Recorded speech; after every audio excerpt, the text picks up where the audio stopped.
Olá, galera! Estamos aqui para mais uma aula de biologia. A partir dessa aula, iremos começar a trabalhar com tudo relacionado à ecologia. Até então, a gente estava trabalhando com células, organização dos seres vivos, os tipos de seres vivos. Porém, agora a gente vai entender as relações que tem de um organismo com o outro e desse organismo com o meio.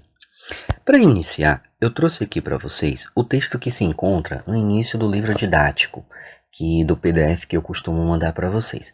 Eu achei esse texto extremamente importante e eu queria fazer a leitura aqui com vocês. Afinal, o que é a ecologia? A ecologia costuma ser definida como um ramo da biologia que estuda as relações dos seres vivos entre si e deles com os demais componentes do ambiente, no caso, os fatores abióticos. Muito frequentemente concordamos com essa definição, sem perceber a necessidade de discutir um outro termo aí presente, ambiente. E o que é um ambiente? Uma definição possível, de acordo com alguns dicionários, é complexo formado por fatores físicos, químicos e bióticos, tais como clima, solo e os seres vivos, que atua sobre um organismo ou sobre uma comunidade ecológica e, em última análise, determina a sua forma e a sua sobrevivência. Porém, tanto o termo ecologia como o termo ambiente foram se distanciando de suas acepções iniciais e acabaram ganhando novas dimensões que nem sempre são compatíveis com o que se pretendia. Veja, por exemplo, a definição de ecologia proposta a seguir. Ecologia é a preocupação com o relacionamento geral entre um ser e o seu ambiente. O termo é usado também em referências à ecologia interna, o relacionamento global entre uma pessoa e seus pensamentos, estratégias, comportamento, capacidades, valores e crença. O equilíbrio dinâmico dos elementos em qualquer ecossistema. Aí tem um textozinho aqui. Os seres humanos interagem com a natureza, por exemplo, retirando dela alguns elementos que consomem. As relações dos seres vivos entre si e deles com seu ambiente são objetos de estudo da ecologia. Na fotografia, coleta de açaí na aldeia indígena de Enchima, em Santa Isabel do Rio Negro, Amazonas, em 2011. Então, analisando aqui, se eu perguntar o que é a ecologia? A ecologia é o ramo da biologia que vai se preocupar de estudar como um organismo vai interagir com outro organismo da mesma espécie e com um organismo de espécies diferentes, bem como entender como essas relações de um organismo com outro, de um ser vivo com outro, são influenciadas e influenciam o ambiente. Ou seja, todos os fatores abióticos relacionados àquele ambiente. O que é fatores abióticos? Fatores abióticos são fatores que não são vivos, porém que influenciam muito, por exemplo, a chuva, o sol. Mas vamos entender a partir de agora. Bem, eu trouxe aqui 3 novas conceituações sobre ecologia. Primeiro, a ecologia estuda fundamentalmente os níveis de organização acima do nível de organismo, preocupando-se com as relações dos seres vivos entre si e com o ambiente em que os cerca. Essa, para mim, é uma das principais definições que tem. Um outro autor fala o seguinte: a ecologia é a especialidade da biologia que estuda o meio ambiente e os seres vivos que vivem nele. Ou seja, é o estudo científico da distribuição e a abundância dos seres vivos e das interações que determinam a sua distribuição. As interações podem ser entre os seres vivos e ou com o meio ambiente. E por fim, essa outra definição traz que ecologia é a parte da biologia que se preocupa com o estudo das relações estabelecidas entre os seres vivos e destes com o meio ambiente em que vive. A gente tem 3 definições aqui de 3 autores diferentes, porém que trazem a mesma ideia de que a ecologia é o ramo da biologia que vai estudar as relações de um ser vivo com outro ser vivo e como essa relação dentro do meio ambiente, como essa relação afeta o meio ambiente, como o próprio meio ambiente vai afetar essas próprias relações. Bem, então eu falei o quê? Que na biologia a gente vai estudar a nível de organismo. Já vimos lá nas primeiras aulas sobre a organização. Quando a gente chega aqui a nível de organismo, as interações desse organismo com outros seres vivos da mesma espécie, a gente forma o quê? Uma população. Quando eu tenho um agrupamento de várias populações, aqui no caso, população de árvores, população de coelhos, população de raposa, eu tenho uma comunidade. As comunidades começam a se relacionar uma com a outra, e a partir de agora eu tenho a comunidade se relacionando com os fatores abióticos, com a chuva, com o sol, umidade, formando o que? O ecossistema. E todos os ecossistemas vão se relacionar formando o inteiro aqui, que seria a biosfera. Está aí o nível de organização estudado pela ecologia. A gente estudou agora organela, a gente estava estudando organela, células e tal. A partir de agora a gente vai para a parte mais macroscópica mesmo, a parte maior, a partir já do indivíduo formado, certo? Bem, sobre o ecossistema, bora entender um pouco mesmo o conceito de ecossistema. Ecossistema é o nome dado a um conjunto de comunidades que vivem em um determinado local e interagem entre si e com o meio ambiente, constituindo um sistema estável, equilibrado e autossuficiente. Quando eu falo assim, sistema estável, se ele não for estável, ele vai acabar se destruindo. Sistema equilibrado é que o ecossistema ele mantém um equilíbrio entre os seres habitantes. Com aí você tem quando alguma coisa fora daquele ecossistema entra ali, ele pode provocar o quê? Pode provocar, por exemplo, a extinção de alguma espécie. Então, um ecossistema, quando ele está da forma ideal, ele vai manter o equilíbrio. E por fim ser autossuficiente. Ele vai ter indivíduos produtores, consumidores, decompositores, sem necessitar de buscar de fora. Aquele ecossistema ali ele é autossuficiente.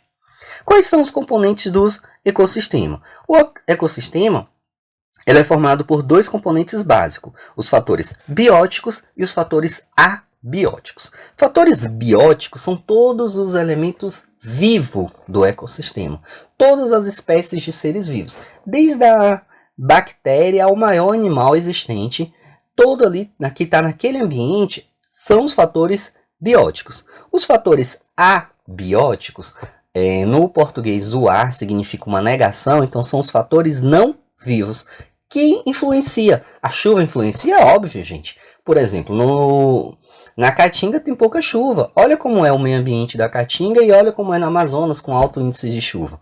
Então a chuva, a incidência de sol, a incidência dos raios solares, a umidade, os ventos, todos esses fatores não vivos que influenciam ali no ecossistema são os fatores abióticos desse ecossistema. Aqui eu tenho um ecossistema aqui, ó. Quais seriam os fatores aqui envolvidos? Fatores bióticos. Eu teria as plantas, as algas, os protozoários, bactérias, tem fungo, tem uma ave ali voando. E quais seriam os fatores abióticos? O sol, a água, você vê nuvens ali, as nuvens também influenciam, os ventos. Então, todos esses fatores, quando se autorrelacionam, os fatores de seres vivos com os não vivos, eu tenho uma formação de um ecossistema. E aqui eu tenho mais de uma espécie de ser vivo. Então, se eu tenho mais de uma espécie, eu já tenho comunidades se relacionando. Bem, aí quando eu analiso uma comunidade, um agrupamento de diversos seres vivos, eu tenho que imaginar que eles têm papéis diferentes dentro do ecossistema. E esses papéis podem ser definidos como sendo os níveis tróficos na comunidade. Bem, o que seria um nível trófico? A estrutura de um ecossistema sempre é composta de 3 categorias básicas de organismo: os produtores, os consumidores e os decompositores. Cada uma dessas categorias ocupa um nível trófico ou alimentar diferente. Primeiro, os produtores. Os produtores, o nome já está falando, é quem vai produzir ali. São os capazes de produzir seu próprio alimento, ou seja, são seres autotróficos. Os organismos produtores são a base da cadeia alimentar, ocupando, portanto, o primeiro nível trófico. Nesse grupo, encontra-se organismos como as plantas e as algas. Então, a nível de produção, as plantas e as algas elas são consideradas a base do ecossistema, a base da cadeia alimentar. Por quê? Porque é a partir dela que começa toda a produção de alimento para qualquer espécie viva. Ah, mas tem os carnívoros. Os carnívoros não comem plantas. Mas os carnívoros se alimentam dos herbívoros e os herbívoros se alimentam dos produtores, das plantas. Então, os produtores são aqueles que podem produzir por si só o alimento. E esse alimento vai servir para ele e vai servir para outros seres. Aí eles vão produzir alimento usando o quê? Usando a fotossíntese e a quimiossíntese. 99% por fotossíntese. 1% por quimiossíntese, que é mais difícil de acontecer. Mas a grande maioria, que as plantas e as algas, vão produzir o seu alimento através do quê? Através da fotossíntese. Aí ele produz para si e para os outros. Aí começa a base, é o início de tudo da cadeia alimentar. Depois vão vir os consumidores, são aqueles que vão consumir o que os produtores fabricaram e consomem também outros próprios consumidores. São os organismos heterotróficos, ou seja, organismos incapazes de produzir seu próprio alimento e que necessitam da ingestão de matéria orgânica para produzir a energia necessária para a realização de suas atividades. Os consumidores podem ser classificados em primários, secundários, terciários e assim por diante. Os organismos considerados consumidores primários são aqueles que se alimentam de produtores. Os consumidores secundários são aqueles que se alimentam dos primários. E os terciários alimentam dos secundários e assim sucessivamente. Aí começa o que é a cadeia alimentar. Então, os consumidores, eles vão se alimentar o quê? Primeira coisa que eu tenho que saber, não produzem o próprio alimento. Então, ele precisa de uma fonte externa. Ele vai comer o quê? A primeira coisa que ele pode se alimentar é de produtores. Por exemplo, uma vaca. Uma vaca vai se alimentar de quê? Do pasto. O pasto é formado por capim. O capim é o quê? Uma planta. Então você tem um produtor, que é o capim, e tem um consumidor primário. Primário é porque ele vai se alimentar diretamente dos produtores. A vaca seria o quê? O consumidor primário. Por quê? Porque ela se alimenta ali do produtor. Aí vamos supor, não vai ter aqui na nossa região, mas tem um leão. O leão vai, mata a vaca para se alimentar. Aí você tem o quê? Um carnívoro se alimentando de um herbívoro que se alimentou de uma planta. A nível trófico, você vai ter o quê? A planta, produtor, a vaca, que se alimentou da planta, consumidor primário, e o leão, que se alimentou da vaca, que é um consumidor primário, ela vira o quê? O leão vira um consumidor secundário. Imagina a situação meio hipotética, que tenha um rebanho de águias e as águias resolvem matar o leão. As águias seriam o quê? Consumidores terciários. Por quê? Porque elas estão se alimentando de um consumidor secundário. E assim sucessivamente. Então, consumidor são todos aqueles que vão utilizar de um produtor ou de um outro consumidor para se alimentar. Temos também os decompositores. Os decompositores são organismos heterotróficos também, ou seja, eles não produzem o alimento. Entretanto, diferente dos consumidores, eles realizam o processo de decomposição. Entre os principais decompositores, destaca-se as bactérias e os fungos, que garantem que alguns importantes nutrientes presentes nos restos dos seres vivos sejam devolvidos ao ambiente. Então, você tem o quê? Produtor produzindo, consumidor consumindo. E aí você tem um fluxo de energia, né? Um fluxo de energia e matéria sendo passado de um para outro. Mas e quando morre? O que acontece? Será que só ficar retirando as plantas ali, retirando nutrientes do solo, uma hora não vai acabar? Entra aí o papel dos decompositores. Os decompositores, após a morte, na sua grande maioria, e tem alguns que já atuam durante a vida ainda, os decompositores eles vão decompor, eles vão consumir aquela matéria morta ali e devolver para o meio ambiente as substâncias nutritivas. Eles conseguem decompor e aí vai voltando para o solo. Imagina se não existissem os decompositores. O mundo já seria inabitável, porque a quantidade de seres vivos que estariam aí mortos seria inimaginável. E o fluxo esse fluxo cíclico de retira do solo, produz a planta, algum animal se alimenta da planta, depois o animal morre, decompõe, toda aquela energia que ele tinha tirado da planta e que a planta tirou do solo, acaba voltando para o solo, para novamente uma nova planta se crescer, produzir alimento e assim sucessivamente. Então, os decompositores têm um papel extremamente importante na cadeia alimentar. Aqui, ó, por exemplo, eu coloquei essa cadeia alimentarzinha aqui. Você tem o fitoplâncton como um produtor. Aí o camarão, o crio, ele vai se alimentar desse fitoplâncton. Aqui é produtor, então aqui vai ser o quê? Um consumidor primário ou de primeira ordem. Vocês podem achar em alguns locais aí como de primeira ordem. O pinguim vai se alimentar do crio. Ele se alimenta do crio, ele vira o quê? Um consumidor secundário, ou de segunda ordem. A foca se alimenta do pinguim. Ela vai virar o quê? Uma consumidora terciária. E assim, se tivesse um outro animal que consumisse a foca, consumidor quaternário. E assim sucessivamente. Se existisse aqui, ó, depois do quaternário, um animal que se alimentasse do quaternário, aí a gente ia consumidor de quinto grau ou de quinta ordem. E assim, gente, até acabar o final, quando aquela espécie morrer e vinham os decompositores. Os decompositores não estão aparecendo aqui, mas em qualquer cadeia ou teia alimentar vai ter os decompositores. Sem eles, aquilo ali não existiria. É impossível existir sem os decompositores. Falando sobre cadeias alimentares. As cadeias alimentares podem ser definidas como as relações de alimentação existentes entre os seres vivos de um ecossistema. Ela mostra de maneira unidirecional, ou seja, apenas de uma direção, como a energia e os nutrientes fluem entre os seres vivos de uma determinada área. Aqui você tem aqui, ó. Você tem uma planta que, com a incidência do sol, realiza fotossíntese. Ela começa o quê? Crescer. Então, ela está produzindo o próprio alimento e está produzindo alimento para outros. Ela é o quê? O produtor. O gafanhoto vai ali começar a consumir aquela plantação. Ele se torna uma consumidora primária. Aí vai vir o passarinho aqui que vai se alimentar do gafanhoto. Ele é um consumidor secundário. E depois vem uma cobra e consegue se alimentar daquela ave. Ela é uma consumidora terciária. E por fim, a coruja volta e pega aquela cobra. A coruja se torna o quê? Uma consumidora quaternária. Então você está vendo que a energia está sendo passada em uma única direção. Ó. A cada sentido aqui vai passando um pouco de energia de uma espécie para outra.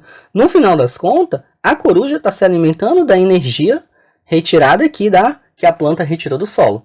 E quando eu tenho essa análise de apenas uma direção, unidirecional, é uma análise mais simples, porque aqui eu não estou falando que, por exemplo, o passarinho consome outras coisas. Nesse aqui eu estou especificando que ele está consumindo só o gafanhoto. Quando eu tenho essa análise de uma única direção, eu tenho uma cadeia alimentar. Porém, quando a análise torna-se mais complexa, eu deixo de nível de ser cadeia alimentar e passo para as teias alimentares. A teia alimentar mostra as relações alimentares entre os organismos de um dado ecossistema, mas não de forma unidirecional. Eu não vejo aquele organismo como se alimentando de uma única coisa. Eu tenho um entrecruzamento de cadeias alimentares. As teias são formadas por várias cadeias alimentares que se cruzam, demonstrando assim que um dado organismo pode ter diferentes hábitos alimentares e, consequentemente, ocupar mais de um nível trófico em um ecossistema. Analisando aqui, ó, essa cadeia alimentar, você vê as várias relações existentes. A cobra aqui está se alimentando do rato, ela se alimenta do gafanhoto. A planta está servindo de alimento para o gafanhoto, para o coelho, para o rato. Entendeu? Então, quando eu tenho essas relações de várias cadeias alimentares se cruzando, eu tenho o quê? Eu tenho uma relação de teia alimentar. Analisando aqui, ó, essa teia alimentar. Você tem o quê? As plantas, flores, sementes e frutos a nível de produtores. Aí você tem o caititu, aqui ele é primário.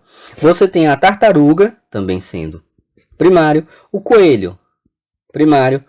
O gafanhoto aqui, ele é primário.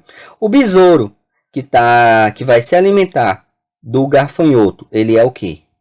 Secundário. Se esse besouro comesse o quê? A planta, ele seria primário e secundário ao mesmo tempo.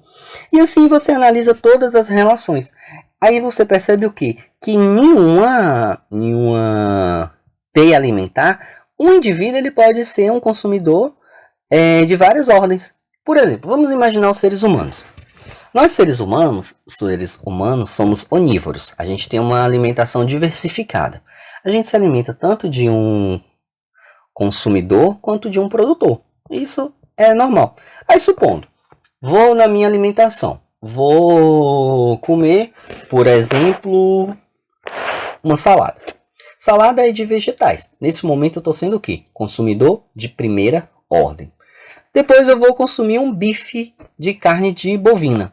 eu já estou sendo o quê? Um consumidor de segunda ordem. Porque nesse momento, a primeira ordem foi a vaca que comeu o capim. Aí vamos supor que eu me alimento de um animal que, vamos pensar, de uma galinha. A galinha ela já tinha se alimentado de um gafanhoto que tinha se alimentado de uma planta. Eu já sou o quê? Consumidor terciário. Eu já estou na terceira ordem aí. Então, um animal na teia alimentar, uma espécie, na verdade, ser vivo, ele pode ter mais de um nível alimentar. Aqui no meu caso, eu só não sou produtor nem decompositor. Eu não consigo produzir nem consigo destruir. Mas eu sou um consumidor de primeira ordem, como quando eu me alimento de plantas. De segunda ordem, quando eu me alimento de um herbívoro, ou seja, de uma vaca, comi um bife de uma vaca que comeu a planta. De terceira ordem, como eu como, por exemplo, uma galinha que comeu um gafanhoto que já tinha se alimentado de uma planta. Então as relações vão se cruzando aí, e isso forma a teia alimentar. Agora, a importância dos decompositores, como eu estava falando com vocês. Vocês devem estar se perguntando onde é que os decompositores se encaixam nessa história. Não se costuma representar os organismos decompositores em uma cadeia ou em uma teia alimentar, pois eles atuam sobre os restos de todos os níveis tróficos, liberando substâncias, minerais, que depois são reaproveitadas pelos produtores, além de água e gás carbônico para o ambiente. As condições que favorecem esse processo são... Então, como eu estou falando aqui, os decompositores eles são de extrema importância. E às vezes se você pesquisar aí cadeia ou teia alimentar em uma imagem, você não vai ver eles lá. Eu procurei uma imagem nessa anterior aqui, que aparece os decompositores, mas eu fiz de propósito. Mas se você procurar, a maioria não vai aparecer. Porém, os decompositores eles estão presentes em qualquer teia e cadeia alimentar. E eles são de extrema importância. E aí, para que ocorra o processo de decomposição, 3 fatores são muito importantes: umidade, calor e oxigênio. Umidade, necessário para a multiplicação dos micro-organismos. Calor, micro-organismo multiplica-se mais rapidamente em temperaturas elevadas. E o oxigênio, que muitos micro-organismos necessitam de gás oxigênio para sua respiração celular. Vamos imaginar aqui, ó. Qual é um dos seres que mais se decompõe mais rápido? É os animais. Os animais conseguem se decompor mais rápido do que as plantas. Então, para se preservar a carne, o que podemos fazer? Por exemplo, a gente pode salgar ela. Salgar é um processo de retirada de umidade. A carne, após salgada, fica o quê? Fica seca. Então, se retira a umidade, os micro-organismos que tem ali, eles não conseguem se multiplicar. Ou seja, não conseguem decompor aquela matéria. Claro que ninguém vai fazer isso, mas você também pode preservar a carne salgando, não, adoçando ela, colocando açúcar. Tanto o sal como o açúcar vai retirar a umidade. Claro que aí depois você vai ter uma carne doce, que ninguém vai comer, mas seria uma forma também de se preservar. Outra forma é o quê? Colocando no congelador. Se você coloca no congelador, você faz assim, ó, os micro-organismos eles não conseguem mais se reproduzir. Eles existem. Se você tira do congelador e deixa uns 2 dias fora, ela começa a se entrar em decomposição. Mas enquanto estiver ali congelada, os micro-organismos não conseguem mais se reproduzir, eles ficam parados. E são formas então que a gente usa, que qualquer dona de casa usa para preservar o alimento, que nem sabe que é uma forma de você inibir a ação dos decompositores. Porque se você permite um ambiente com umidade e com calor, com certeza ali vai estragar, vai entrar em decomposição. Agora, esse assunto aqui agora vai mais para as próximas aulas. A gente vai falar muito de habitat e nicho ecológico. Mas eu queria que você já começasse a entender o que é o habitat e o que é o nicho ecológico de uma espécie em um ecossistema. Habitat diz respeito ao local em que uma determinada espécie vive. Cada espécie está adaptada para viver em um determinado lugar, sendo esse um ambiente ideal para que ocorra a sua reprodução, alimentação e sobrevivência. Quando são retiradas do seu local natural e introduzidas em uma nova área, muitas espécies simplesmente não conseguem sobreviver. Outras, no entanto, acabam encontrando condições favoráveis e reproduzem-se de maneira exagerada por falta, muitas vezes, de um predador natural. Essa introdução em ambientes pode prejudicar a espécie quando o ambiente não é favorável ou causar danos a espécies que já viviam na área. Existem muitos casos de espécies que acabam levando outras à extinção por causa da competição. Então, quando eu analiso um ecossistema, cada espécie ele vai ter o seu nicho ecológico, o seu habitat, nicho ecológico também. mas inicialmente seu habitat. O habitat seria mesmo a casa, o local onde ele vive.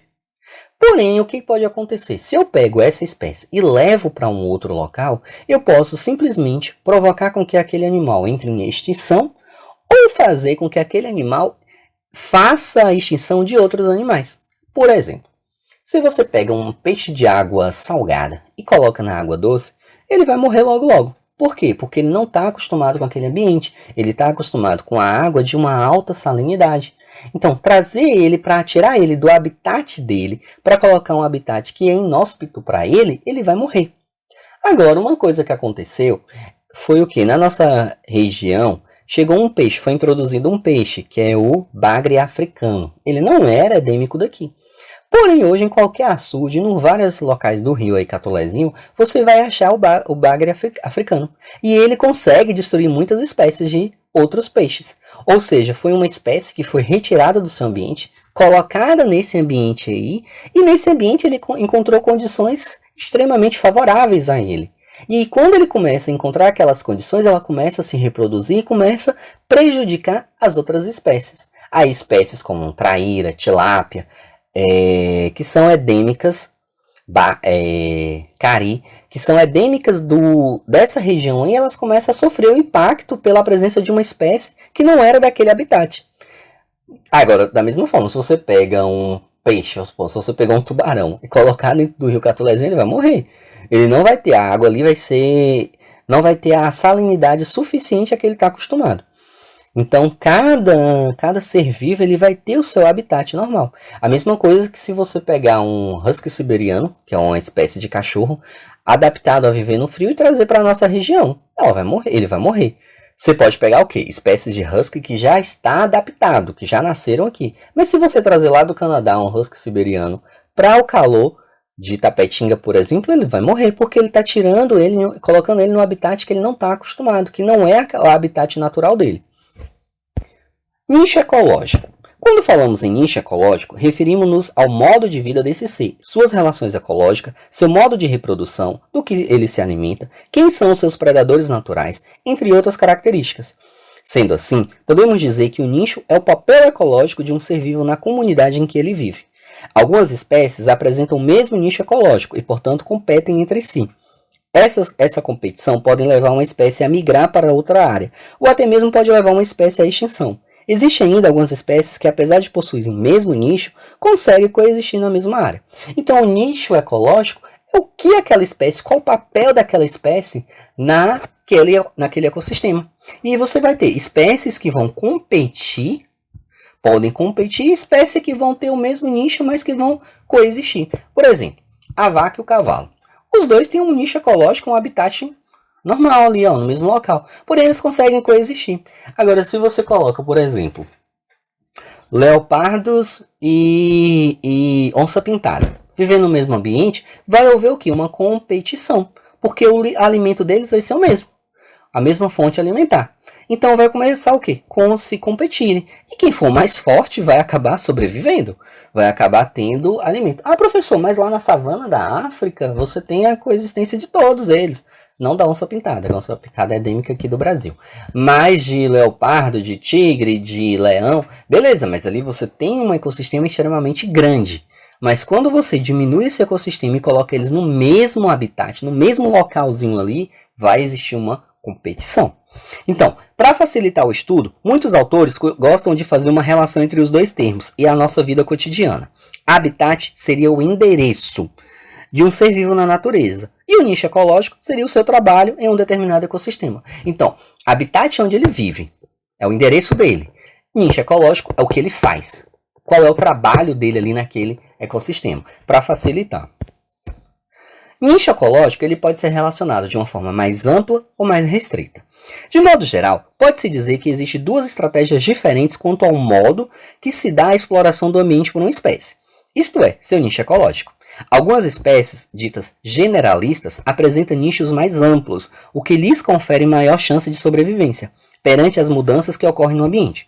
Outras, as espécies especialistas, apresentam nichos mais estreitos, isto é, utiliza de formas mais estritas um determinado recurso. Há vantagens e desvantagens em cada uma dessas estratégias. A especialização implica menor competição com outras espécies. Por outro lado, a generalização permite maior flexibilidade contra as possibilidades de alimentação, abrigo, entre outras. O que é isso, professor? Traduz aí. Bora lá. Existem algumas espécies que são generalistas. Elas conseguem ter um nicho ecológico amplo. Outras são especialistas. Ela tem um nicho ecológico mais ali estrito.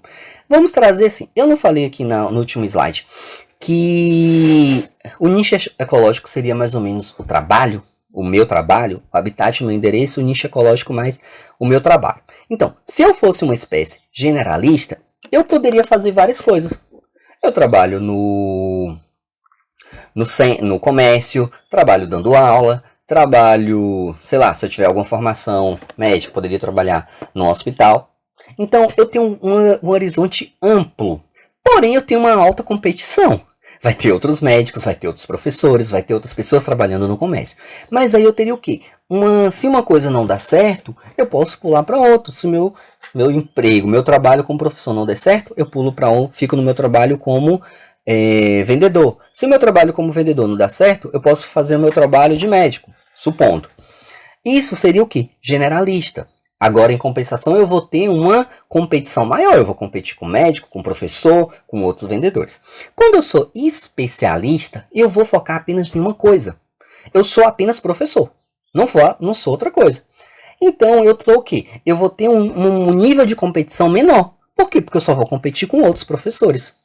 Isso é bom? É bom, porque tem ambientes onde você ter uma relação com uma determinada coisa inibe você de ter uma competição maior. O problema é, e se acabar? Se, por exemplo, eu como professor acabasse a função de professor, e eu sou uma espécie especialista, eu não consigo fazer outra coisa, automaticamente eu iria morrer. Então, existe vantagens e desvantagem em cada um, em ser tanto generalista, a maior vantagem, eu vou ter uma gama de coisas que eu posso fazer. A desvantagem, eu vou competir com muito mais gente.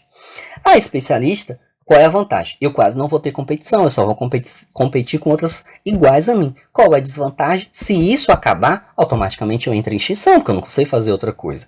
Então seria assim uma ideia de vocês entenderem o nicho no nível mais amplo e mais restrito. Bem, galera, essa foi nossa aula de hoje. Qualquer dúvida, podem me chamar aí, eu explico novamente. Vocês podem assistir a aula de novo, podem ler o material. É importante vocês deixarem um comentário aqui, porque aí eu estou sabendo quem é que está assistindo as aulas, viu? Porque quando a gente voltar às aulas presenciais, tudo isso vai servir como avaliação. Respondem ao material que eu vou deixar para vocês, as questões. Qualquer dúvida me chama, responda, manda para mim e a gente continua o nosso conteúdo de ecologia na próxima aula. É isso, galera. Deus abençoe vocês e até a próxima semana.